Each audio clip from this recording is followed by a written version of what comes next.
Hai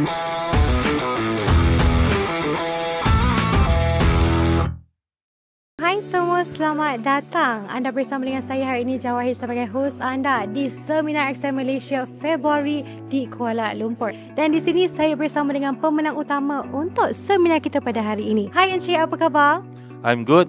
Sebelum tu saya ucapkan tahniah kerana menjadi pemenang utama. Alright, Encik Wayne. Jadi saya ada beberapa soalan yang ingin ditanyakan kepada Encik. Apakah perasaan Encik setelah memenangi kuis dan menjadi pemenang utama hari ini? Tentulah happy lah. Pada waktu saya result diumumkan nama saya pertama, happy lah.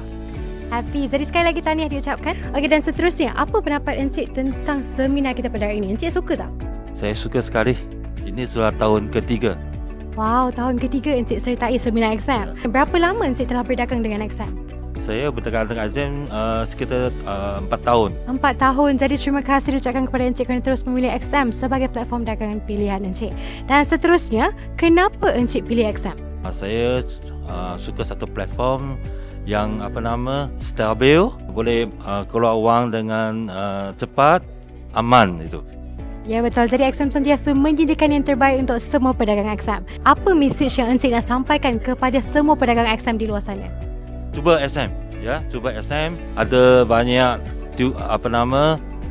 seminar-seminar dan training yang dari XM itu bagus sangat. Encik sertai tak sesi pendidikan XM di ruang lanjutan Melayu?